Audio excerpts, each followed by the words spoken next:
Hey Joe, this is Mike. Can you hear me over?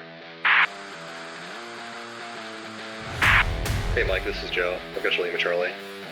How you me? Over. I've got Joe Lima Charlie. Break. You hear about this Joe with the hot mic? Over. No dude, I've got the Joe on. Let me pour a cup and give you the get some. Over. Roger that. Stand by to get some. Just sit there shoveling the snow. If it's half ice, stop fucking around with the snow shovel and just let me drive over this shit because it's going to be melted tomorrow. So, like, it's a non-issue. I refuse to put in the manual labor for moving these rocks from one pile to another when the rocks are going to disappear tomorrow from natural disaster. I just don't. Right. We waste a lot of energy in this planet is all I'm saying. And I'm not about to waste my sick manpower energy in shoveling snow that will melt in 6 hours tomorrow. It's always supposed to be like 60 and rainy tomorrow.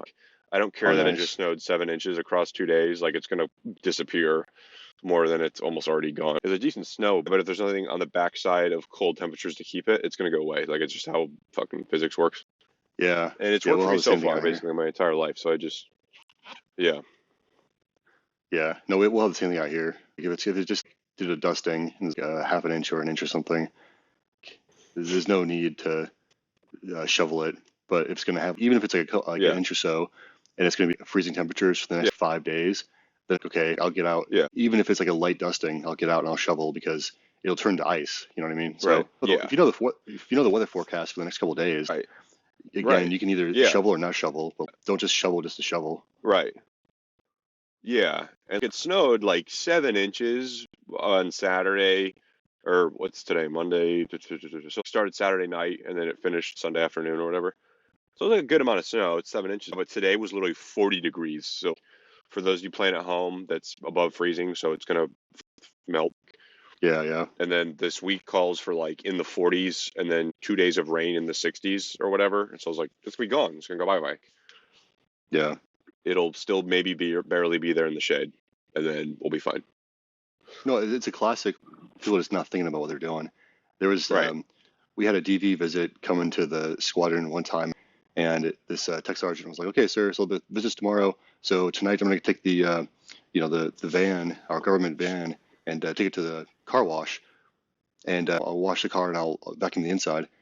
And I'm staring at him because it's like forecasted to rain. It was raining that day. It was forecasted to rain for the next 3 days. So like, there's no chance of it not raining. And like, I'm staring at him, and I'm like, "You mean you'll take it to get vacuumed?" And he's like, "No, I'll take it to the car wash." I'm like, "It's raining now. It's gonna rain tomorrow. Like, what are you talking about?" Yeah. It's like, "Well, this is what we always do." I'm like, "Do not take the van into the car wash." He's like, "Well, sir, but like, you can't tell me." I'm like, I'm telling you right now. I don't want to give you an order, but like, don't make me give you an order to not wash the car.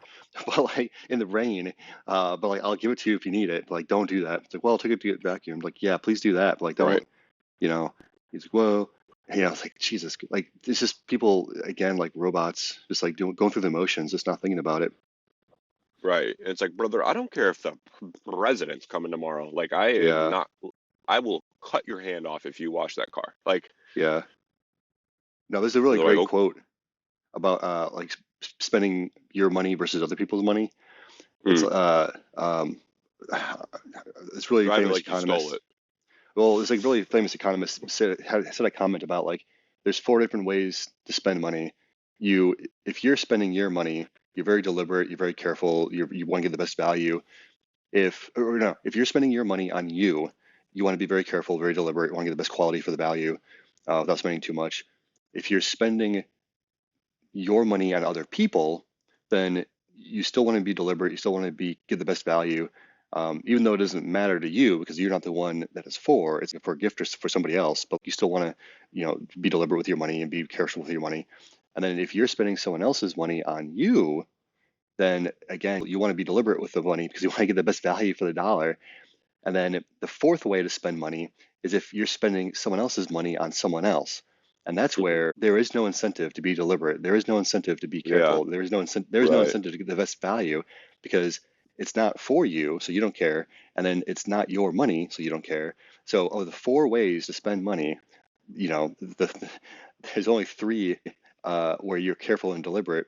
but that's not how government spends money. We spend it other people's money on somebody else. So it's like inherently flawed in the sense that like you're not incentivized to care and that kind of stuff. And that's why Right. like acquisitions try so hard to give acquisition folks a flair or a flavor of operations because they want people to understand from the operator's perspective, like whoever that operator is, Yeah. what life is like with this system. But at the end of the day, you know, they turn around, they go back to their office, and like they're not flying F-35s, they're not flying, you know, Bradleys and you know, aircraft carriers and that kind of stuff. But what frustrates Yeah. me is that like everybody has to fly, quote unquote, the software, the business software that we use, like personnel Right. systems and things. And it's like, so why isn't there more care and deliberate, you know, process in how we do that? So even though like IPSA A is turning out to be, you know, mixed results with the field, you know, at least Right. they've got a deliberate thought process. Where like the Air Force, it's like Wild West. Like every 4-letter directorate, every 4-letter office, you know, in the Air Force personnel apparatus has their own like software that they acquire, or any software is putting it loosely. Sometimes it's like a simple website where they post something, Right. and it's like, this isn't automated in the year like 2024. Like, get out of here. So Yeah. this is, Yeah. The more I and think then about it, the more wild to me it is that, for example, like the Air Force acquisitions, you can commission right into it. Like that's a basic branch that you don't have to spend time as a, you know, weather person or as like a, you know, TAC P or whatever before you, because it's the, and I don't know if the Army solution's better, how much they better it is. it's not better or worse because the Air Force is the only one that does it that way. The Army and the Navy Yeah. both you join Operational acquisition first. workforce, yeah, Mm. later in the career. But if it was any better or worse, then the services would have a noticeable difference in their Yeah. acquisition outcomes. But across the board, with every metric that you could imagine, they all have literally like basically the same acquisition outcomes, which are all very poor. And so it's like none of them are doing it any better or worse, to include the fact that we like have a, you know, direct commission, direct branch, you know, initial branch, if you will, core branch of acquisitions, where you're lieutenants and you're learning about acquisitions, versus, you know, the Army and the Navy who come in as O3s, O4s, O5s into acquisition. Yeah, I think that makes sense because maybe it speaks to a little bit that they're all governed by the same rule book at the end of the day. Where isn't it like the DoD Yeah, or the federal government acquisitions process or whatever? That's the right. like Yeah, ultimate governing rule book.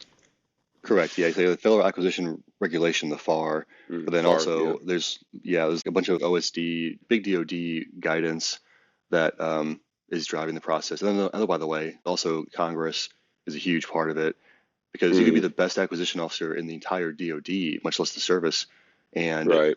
Congress can still swoop in at every big decision point within your program, even if you're there for 10 years, which you're never going to be, but even if you're there for 10 years in a leadership position, Congress can swoop in at the 11th hour of every single decision and mandate various things on your program, and which totally skew the program.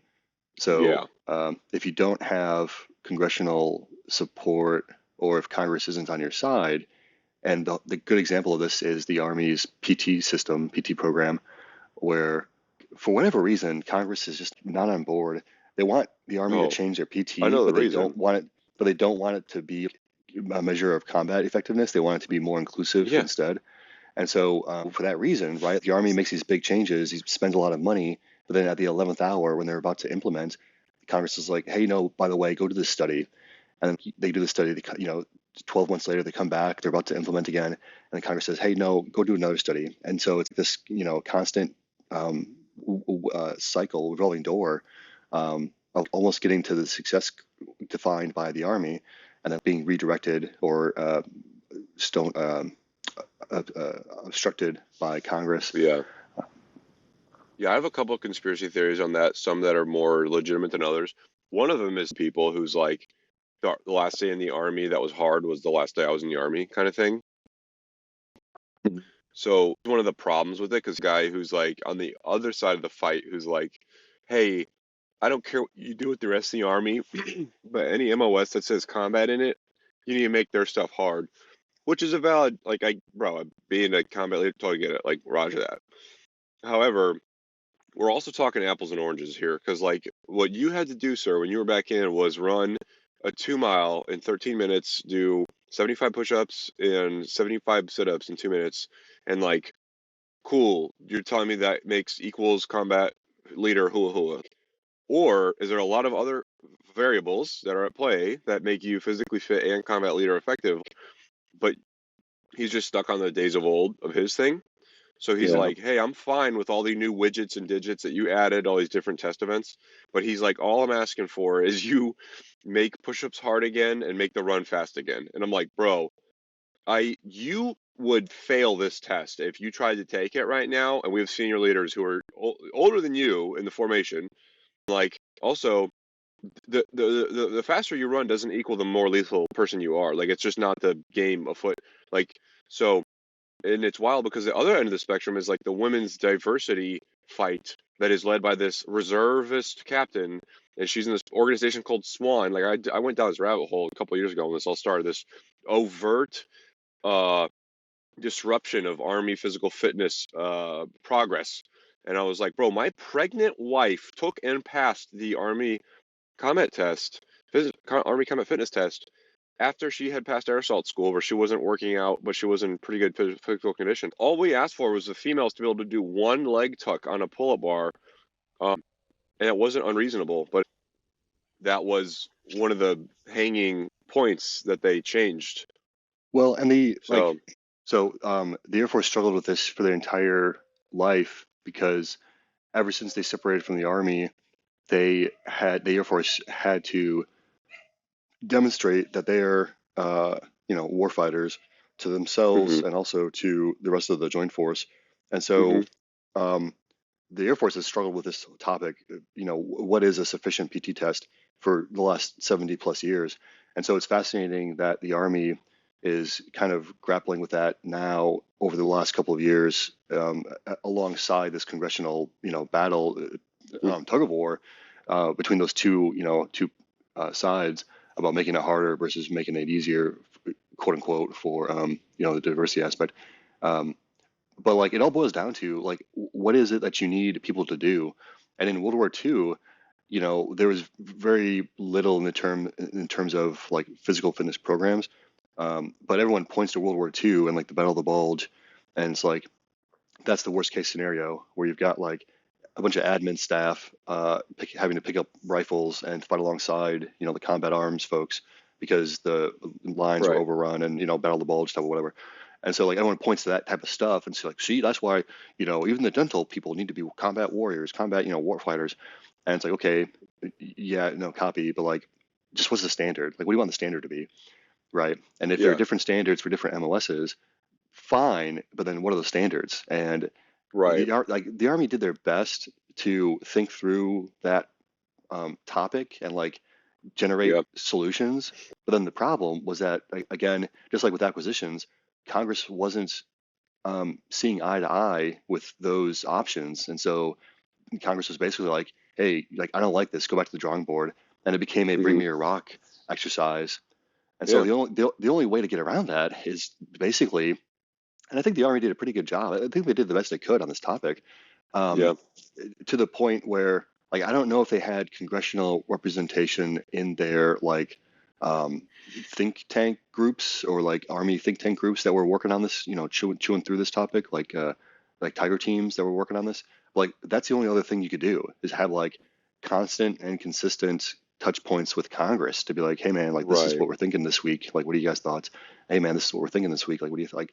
That way you don't get to like the 6 month point, the 12 month points, and then show Congress something completely new that they didn't have an opportunity to weigh in on. Um, Now, the challenge to that and why you don't want to do that is because now it becomes a like they're driving the ship, and at the whim of Congress, that's how you get a like F-35 that is supposed to be everything to everyone and doesn't satisfy mhm, anybody. Um, right, and also blurring the lines between the executive branch and the congressional branch because they're the purse strings. They're not supposed to be driving the Right. ship, right? So the executive branch is there to Right. drive the ship, and they're just there to tell you like how much money they're going to give you for the ship. Yeah. But this topic highlights though like the challenges of working with Congress, and they're a stakeholder. They're a friendly force. They're a blue force. They're certainly not a gray or a red, but they Right. have an impact on our operations. And so, whatever it is that they need to do to get Congress to nod their head up and down on this topic, like, that's the best, like, whatever that rabbit hole leads them down is like, that's the best Yeah. chance for success. Because I Yeah. mean, you saw it over the last couple of years. They had over the last 8 years, I think, a series of solutions that they tried to execute, and then every Oh, yeah. time you got swatted down. So, Right. And we're just barely sort of quote unquote out of the clear, in the clear, because this most recent NDA that just got passed removed things that were up in the air to retooling, like a major change. But I think what they put in there was like, you need to relook standards for all combat MOSs. I'm like, cool. That is such like, you saying that shows me you have zero idea how army or units are organized. Because like, as a company commander of an engineer company, you have one, two, three, about 6 MOSs in your 100 people formation. And so like, now most of them are 12 Bravos, which are combat engineers, and the other majority are 12 Novembers, which are equipment operators. They're like bulldozer operators, and they're in the fight kind of just as much as the 12 Bravo combat engineer guys are, depending on the conflict and mission. But then you have our supply guys. You got 2 or 3 of those cats running around. You got a Seaburn, a chemical guy, and then you got a radio guy for the company headquarters. And you have sometimes medics are attached to you, and then organically that should be all the MOSs. But just depends on the structure of the unit. So like, but that's an average. So like, there's 1, 2, 3, 4, 5 MOSs, plus usually a mechanic section or a couple guys, and then a medics, like I said. So about 8. And I'm like, yo, so not all these guys have combat in their MOS title, and that's why you can't just go down Control F the MOS repository and say anybody who has combat in their title, which is what they did. And I was like, oh, that's funny, because you put there's like some random MOS that got excluded that you're like, bro, how did you miss this? And it's like, I well, forget now, but that's where the language, the written, like what's written into the NDA makes a lot of difference, because typically things like that are written so that it says, for example, blah, blah, blah, the Army shall institute more rigorous PT standards for combat MOSs. But that statement doesn't preclude the DoD or the Army from taking the extra step of adding additional MOSs. So right. typically they don't write it so stringent that it's like you can only change this one thing. It's like they do it so that there's a bare minimum that they're asking for, that you can take it above. So for example, like there's nothing precluding the Army from saying, okay, cool, copy, we'll reevaluate combat arms PT standards, but we'll do it in a way. What we'll actually do is reevaluate all MOS PT standards, and that combat arms will have increased PT requirements, but we're going to increase the requirements across the board so that all MOSs have increased requirements. So they're still satisfying the language in the NDAA, but they're broadening the scope of their action by looking at across the board. So, for example, right, like in your company of 8 different MOSs, like one of two things can happen, right? Either the Army is like, okay, well, we're only going to touch combat MOSs. So even though your whole unit is going to deploy, your whole unit's going to do a mission by whatever. Like maybe the Army looks at it and says, well, yeah, but those mechanics don't go outside the wire, or yeah, well, these other guys don't go outside the wire. So we're only going to require that the combat coded MOSs have a change. So that means that maybe half of your guys, or whatever percentage are combat arms coded, or combat MOS coded, those guys get changes and the other guys don't. Or the Army can say, hey, all of these soldiers are assigned to a combat coded unit, and that the unit is combat coded. And yeah, it's got a mix of combat and non-combat MOSs inside of it. But hey, I don't care if you're a dental hygienist. If you're assigned to this unit, it's a combat unit. You're going to be tested on with the combat PT test instead of the regular PT test. So again, there's nothing precluding the Army from doing it either one of those ways, as long as they make changes to the combat stuff. Which is funny, because what's about to happen is we're going to go into the first COA you described and take the standard for combat MOSs and raise that standard, and then everyone else will just have a regular, like a average minimum standard. Yeah. Even though you're in the same unit, physical unit, you're in the same location and country, you have different PT standards, which is wild, because the other thing you proposed, which is, hey, do it by type of unit. The Army tried doing that with one of their, like, proposal 1 or 2, where they made three colored categories, and they're like, hey, categories black, gold, and white. And that was, to me, like the most ingenious thing, because it was also, I believe, by rank. So they know that, like, the old people should have a lower standard. Even if they're in that MOS, they still know. They're like, brother, you're probably 40 or older, so, like, we don't expect you to keep up with the 18-year-olds. And so it was by age, not by gender, but by age, and then by MOS category. And so they're like, hey, these MOSs have the highest, these ones are in the middle, and these ones are at the lowest, and it's by rank. So even if you're in a high bracket, for, like, our colonels, for example, like, our lieutenant colonels had the same standard that the captains and lieutenants had, but our colonels, our full birds, had a lower standard because they were older. And same with our E8s and 9s. Like, the 8s had to keep up with the young guns, and the 9s had to be old people. And so I was like, this is genius. Like, it's actually pretty well thought out. And then they scrapped that after, I don't know, 6 months or a year, when a bunch of this gender bias, blah, blah, blah, came up. And they're like, no, we should separate it by gender, because it's not fair that males and females have to do the same. I was like, funny that. Isn't that wild that male and female biology is different? Weird. But it was also, like, adjusted for, where it was like, yeah, cool, but regardless of what your body's born with, you're doing a job that requires you to facilitate doing these exercises at this, rate, intensity, etc. So it doesn't matter if you're a woman. If you're a woman and you can't keep up with infantry, you should not be allowed to stay infantry. Same with the males. If you're a male and can't keep up with infantry, you're not allowed to stay infantry. So it's like, just because you have a little bit of a biological advantage as a male, it's still the job being called for asks for this thing to be lifted, moved, etc. So it was a pretty, I loved that scale, and we got rid of it, of course, because I was like, oh, awesome. Like, well, and that's why it boils down to that 70-plus year emotional baggage that the Air Force has from separating from the Army that I mentioned earlier with their PT program. Because at the end of the day, right, it doesn't matter what the test says for how many push-ups or how far you need to run how long it should take you to run 1.5 miles or 2 miles or whatever it is. Like, that part of the PT test, like, that doesn't matter. If that's a peacetime problem. If the Army spent more time in the field exercising its combat, like, whatever it does when you go play Army in the field, like, if you spend a week in the field every month of the year, or a week in the field every month of the year, so for 12 weeks, 1 week a month or whatever, if you're training in the field, and you have people out there who can't, ruck, or who can't lift the box, or can't do, like, the job that they need to in the field, like, that's what matters. And so we don't do that, though. Like, we don't spend a week out of the month in the field, right? Like, nobody does that. And so even with the training, they'll spend a month probably before the deployments, in the past, going to some training center to get ready. But, like, that's kind of like trying to cram for your PT test, right? Yeah. And so at the end of the day, what's the standard?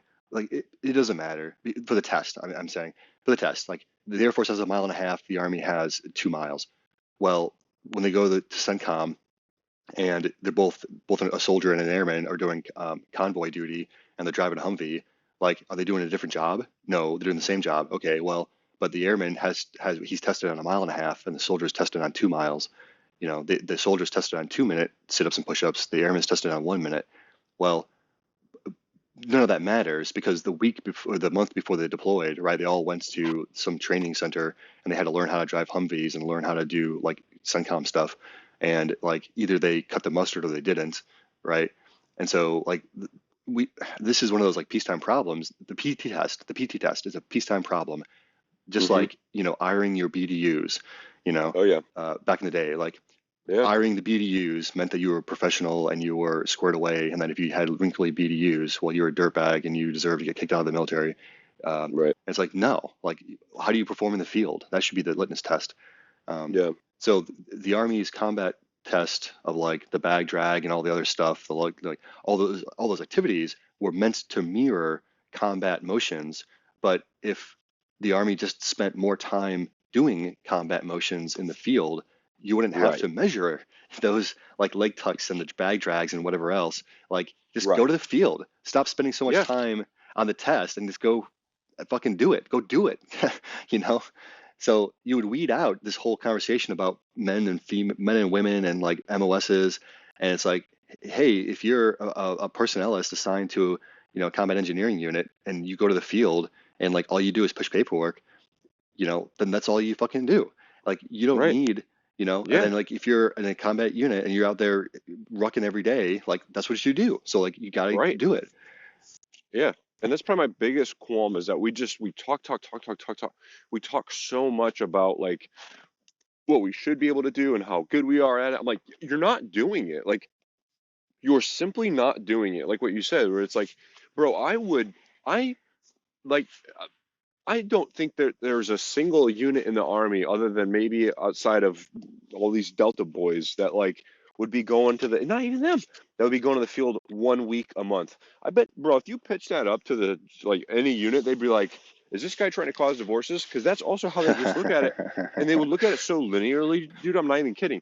They would look at it so linearly that like, oh, well, you just want them to be away from home. I'm like, brother, I didn't even say you need to sleep out in the field 1 week out of the month, but I'm just saying you should be doing army stuff 1 week out of the month. Like, that is, I've never been in a unit that's done stuff 1 week out of the month. Like, that's the level of how much not army we do. And I've been in a unit that has a very high operational tempo, like in Fort Campbell. Out of the first 12 months I was there, 7 months I didn't sleep in my own bed. Yeah, 7 months dude. out of 12, I did not sleep in my own bed. Well, And we and were it's not in hilarious. Iraq or Afghanistan or Africa. So like, Yeah. what, did we not train a lot? We train a lot, brother. Train a lot on the, I didn't even know where my house address was. Now, I wasn't training for Iraq, Afghanistan, or Africa. I was training just to train. We were training barely as part of O plans. That's the level of it, like, just craziness, brother. And that's what just chaps me is like, it's, dude, the families get if you're going to Iraq or Afghanistan or Africa, we are going to think, they really do. They're like, okay, yo, you need to train up for this because you tell them, here's the end state. We need to go to this place to do this thing. So we got to train up leading to that. Oh, makes sense. Cool. So I'm going to see you, not a lot, leading up to this thing where you're going to be gone for a while. But when you don't have that thing, we're going to be gone for a while. And I'm not this war hawkish guy who's like, yo, we need a war just to justify training a bunch. I'm like, no, you just have to be smarter with your training, and you don't always have to be training for a named war, like, but you need to be training for war and deliberately. And that's where it's crazy because it's like you just said, like the PT is one of the things that manifests also during the peacetime where you're like, brother, you need to be training people more on mental resiliency than physical fitness. And how do you do that? Through physically demanding training, usually, but also mentally demanding training, i.e., problem solving, critical thinking, like these things, putting them in deliberate stress inoculation, like, and you just don't come at me with the like, oh, we don't need to put people in stressful positions just to be able to train them how to handle stressful positions. They go, yeah, you do. Yeah, absolutely, you do. Sure, you don't need to train someone to give them anxiety, but you need to put them in anxiety producing situations to train them mental toughness. Like, that is an actual real reality. You can't get, like, if I give you sunshine and California weather every day, and then one day it is pouring rain and it's cold, you're going to be so poopy pants, sad panda, you won't want to even get out of bed. But you know what? I've trained in all those cold weather and all those sunny, all those crappy day situations. And I know that I can get through hard days because I did those hard day training scenarios that I'm so thankful for, that I hated at the time because I was like, you know what? We could train this in a classroom on a sunny day in a bright field.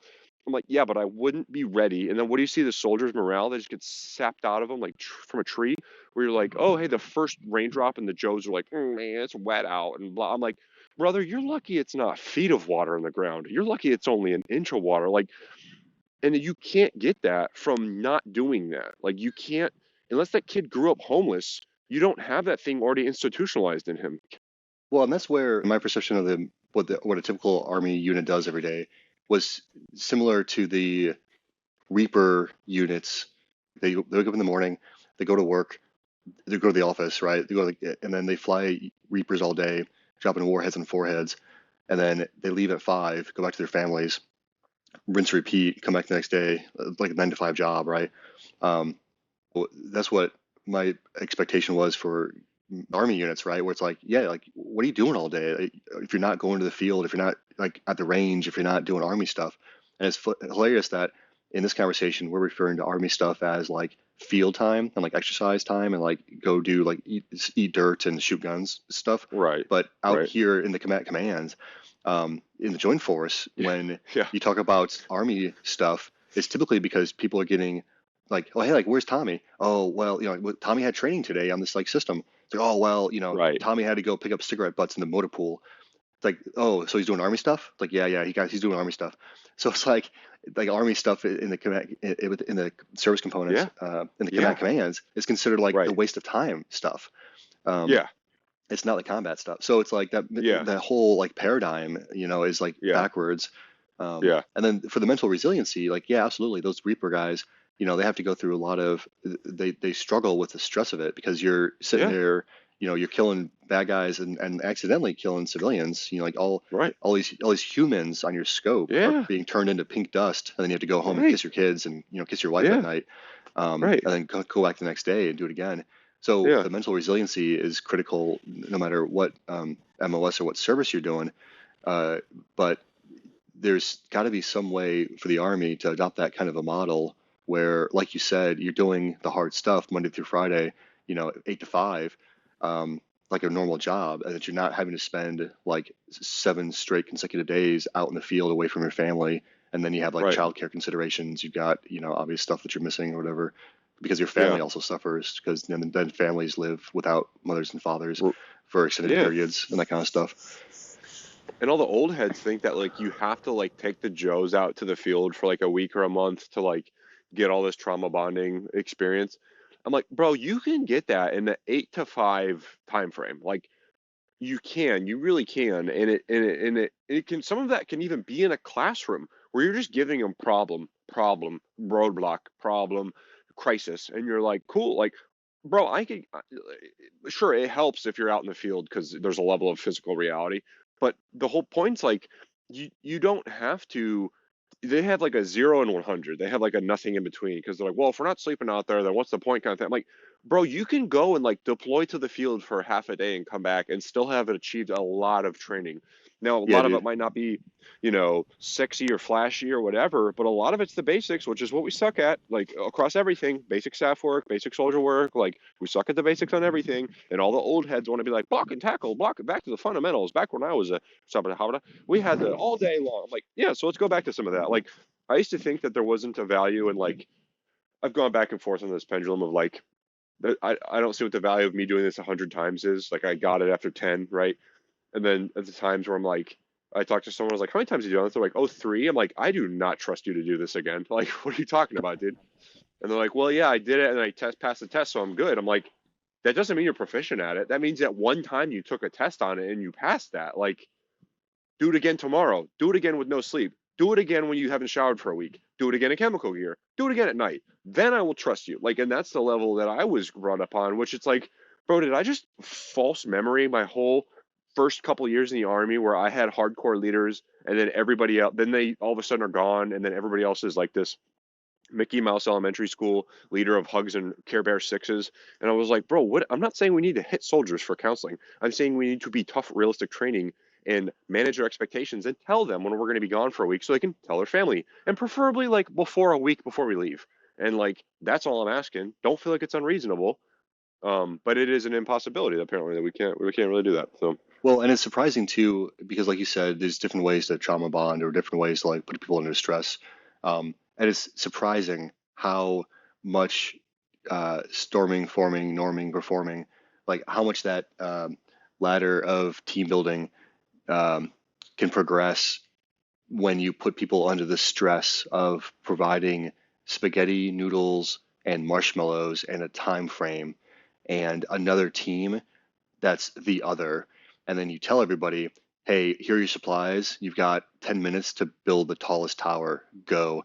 And then like how quickly the Right. the facade of humanity and Oh, the yeah. facade of leadership falls away Right. on the Yeah. wayside, and everyone scrambles, Yeah.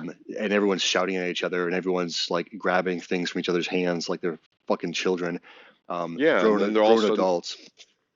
And so, like at a certain point in my career, because I like those kinds of team building exercises get done a lot in like workshops and things. And so, at a certain point in my career, I realized, like, hey guys, look, like here's what we need to do, everyone. Everyone keep a cool head. Like, oh well, we got a timeline, we got blah blah. Like, no, hey, right. look at my eyes, look at my eyes. We're Yeah. gonna get through this together. Look at me. Right. Here's what we need to do. If there's because there's usually like 5 teams, 10 teams, or like whatever it is, even if it's 2 teams, it's like, hey, look, all we got to do is keep a level head. I'm going to tell you what's going to happen. What's going to happen is that the other team is going to freak the fuck out, and they're going to have infighting, and they're going to have like, bad vibes, and they're going to be shouting with each other, and they're going to be. So all we got to do is have a spaghetti noodle building tower that is, the bare minimum, even if it's 2 inches tall, that will win in the end because they are 90% guaranteed to fall apart at the seams because they're going to be under the stress. But look at me. We're not going to be under the stress, right? We're cool as a cucumber, cucumber, right? Everyone smile. In here. Exactly, right? So let's just keep a level head. Let's like do whatever design you want to do. But at the end of the time, we have to have like just something that is standing because they're going to rush. They're going to make mistakes. They're going to take risks because they're under the gun and they're going to fail. So all we got to do, look at me. All we got to do is keep a level head about us and I have something standing by the time the buzzer ends. And I don't care if that means we, make a 2-inch tower right now, or we take some time, we design, we do whatever, and and we get like a 1-foot tower. But like, look at me. All we got to do is have something standing. So let's not freak out. Keep a level head. And then if you do that, if you set that expectation for the team, like 9 times out of 10, you're the winner, or you're at least the second best because the team that actually is able to like rapidly, they don't typically rapidly like storming, norming, performing, whatever. They don't typically like go through all the steps. They typically have like the super geniuses at the table who are like, oh hey, if we do this, then we can get it really tall, and then they have a single person, single direction, usually single person building, and then like they make a really tall tower that's like ungodly tall, whatever, and that's the outlier. But everyone thinks they're that team.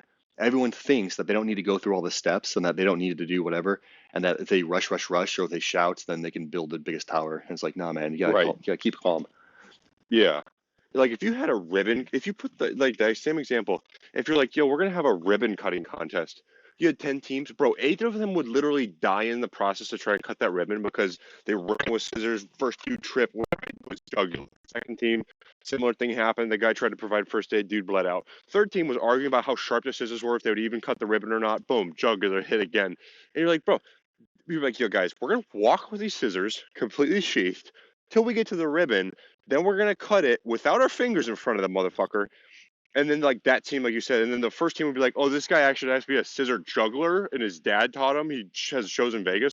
They'd have this Elon Musk ringer, like you just said, exactly to your point. Like the first team might be like this fucking scissor juggler one, and the second team was like the calm, cool, collected scissor safety team, like, and the other 8 literally died in the process of trying to cut this ribbon. Yeah. There's a hilarious clip from It's Always Sunny in Philadelphia where the gang, like Frank and the gang, they're doing like some kind of speed dating thing, but it's not like at an event. There's like randomly doing the speed dating throughout the episode, but they're trying to like do banter with each other to impress the girls, and throughout the episode it shows them like doing this little bit. It's like they're an AI algorithm trying to learn how to like pick up girls or whatever, and they fail, but they get further and further each time, and then by the end of the episode they get the girls to like laugh and have a good time and then like ask for like their numbers or whatever, and then they're all like high-fiving, but it's like that's what that's what needs to happen. Like you need to fail, and then like that thing, but like fail in a safe environment, right? So like don't fail in the field, fail in those safe environments. All of this is like leadership development type of exercises. Where like I remember back in the day, I don't remember what the event was for, but we were told like, hey, look, so there's 12 of you, so 6 of you go over here, 6 of you go over here, and then you've got some planks and you have some bricks, like concrete bricks. Oh yeah, all these field leadership reaction exercises. In front of you. Yeah. But, so you have these concrete blocks and these like 2x4s or whatever in front of you, these planks in front of you, and your goal is to get from this side to that side, and you have 10 minutes to do it. Go.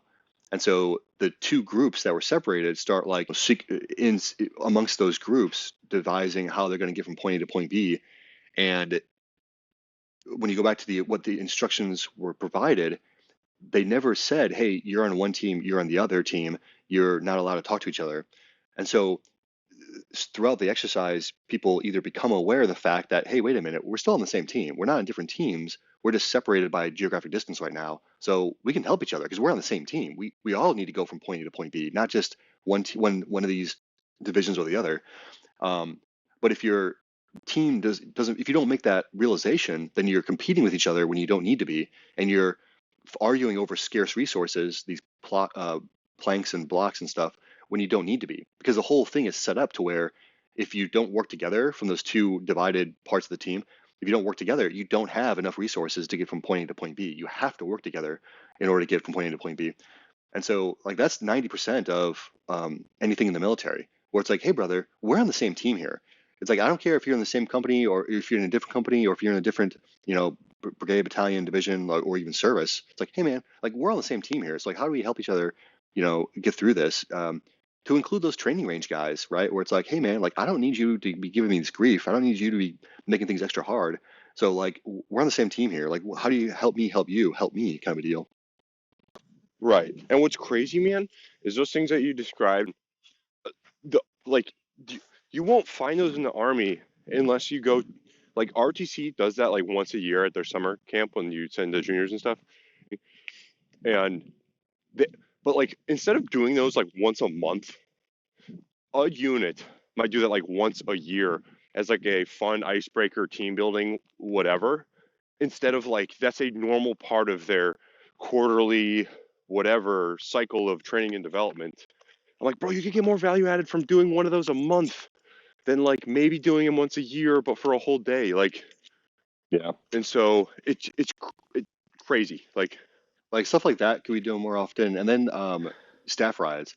Could we do more often? Whether in person or virtual. Just discussing like, hey, so everyone like so sit down. Instead of picking up cigarette butts at the motor pool, or standing for 3 hours waiting for the commander to come by and do the like weekend update or whatever. It's like, hey guys, like, check it out here. We're gonna learn about this battle of the whatever, or hey, we're gonna separate out into the teams and try to figure out how to do this puzzle or whatever without speaking to like all those types of things. Because at the end of the day, it's problem solving. Like whether it's a staff ride and you're talking about the problem solving of the battlefield, or it's a like solve this puzzle without talking to each other, or like solve this puzzle without using your eyes. It's like it's problem solving, and we all just need everyone to be better at problem solving and critical thinking, and that's how you do it. But we're too busy arguing about whether the PT test should be 2 miles or a mile and a half, or whether it should be push-ups and sit-ups, or push-ups, sit-ups, and planks, or push-ups, sit-ups, and planks, and like knee tucks. It's like that's the kind of like nonsense, peacetime problems that are going to make us lose focus. And even nonsensical little OV1 critiques where they're like, oh, but like these aren't really lightning bolts that the satellite's sending down to the guys in the ground. I need to express to the colonel how I'm not talking to him on the FM radio that he thinks it is. It's a SATCOM-based radio, brother. So, like, I need him to know this transmission goes up into the orbit, comes back down to Earth, and that's why it takes him so long for him to relay me stuff. And he can't just yell across this thing like it's a instant message, because it's not. It takes seconds kind of thing, not milliseconds. And, like, so don't touch the lightning bolt, Steve. Steve, I swear to everything that's holy, brother. I know it's not a lightning bolt. He's like, well, it's really I'm like, brother, get your garrison problems and go ahead and put them in your little backpack and then leave. Like, well, and then all these, like, because we talk a lot about like resources and tools and things, and like it's really confusing because there's so many tools. But like an F-16 pilot ejected recently. They may still be investigating with the cause of the accident, but he ejected. He landed in the Bermuda sea. Triangle. Oh. Yeah, basically. And but anyway, so he's out there floating in the water, right? And all these different operations rooms and like watch floors and stuff, like that's the example of people don't realize that, hey, you can't just be staring at your big board. Like whatever display is on your big board, like whatever map and whatever dots, like you need to know how to use that big board or use the tools at your desktop in support of the big board. Because if you just sit there and stare, then that's no different than just staring at a map on a wall. So if you're not able to use those Right. tools to your advantage, then that guy's going to be in the water for longer than he needs to be. And if he's in the water for too long, the dude's going to die, you know? And like, Right. that's where people Yeah. like don't connect the dots between like what they do every day and the fact that lives are at stake. Whether it's a single pilot and like, you know, sitting and bobbing his little head in the water on a cold, you know, December day, or whether it's like special operations dudes and CENTCOM like kicking indoors, like it's not about, you know, learning how to use Outlook so that you can send emails. It's like, no, you need to know how to use this map tool to be able to pull up these different things and then find these different things and then report those different things in real time because you're a like indication and watch floor or indication and warning watch floor, or you're a operations center and you need to provide that information to, you know, some tactical unit who's going to go kick in the door to go save this dude, or some helicopter pilot who's going to redirect his helicopter based on the information you're giving him to go get that downed pilot. You know, it's unfortunate. We've had a couple of aircraft incidences recently in the last like 3 months. Some have ended in death, some have ended in rescue. Well, it's not to say that all those deaths could have been avoided because of, you know, tools, whatever. Like accidents still happen and people still die upon impact and stuff like that. But like the whole people waiting in the water longer than they need to kind of a deal. It's like, hey man, like every minute longer it takes you to find this thing on the map, that's another minute this dude's in the water. You know what I mean? So it's like you gotta, Yeah. And if you're not trying to like improve yourself and improve your capabilities, like what are you doing here? Like, get out of here. Because that pilot doesn't want you here. You know, those guys who are flying, you know, don't want you here. So either figure it out or like get out of here. Right. I go back to like when guys are like, "Hey, we did it once. Like, I'm good." I'm like, "Did you time yourself? Like, did you do it again without mess ups? Did you do it again without talking?" And they're like, "Well, no. Like, we got it the one." I'm like, "Cool. Like, do it again, faster, better." Like, and it's like, "Oh well, you know." I'm like, "You shouldn't like be okay." And I'm not saying lose sleep and spend the night here, but I'm saying like, don't become complacent. Like, know when to call good enough, and it's usually never a self judgment, right? Like, hence you need an external evaluator. Like, you know, to be like, hey guys, cool, that run was good, but like XYZ, and even if it's like, touch these parts again, and then we can call it quits for today. Like, it's like, but too many, there, like, yeah, it's a whole conversation for another day. But I gotta get ready to do dinner.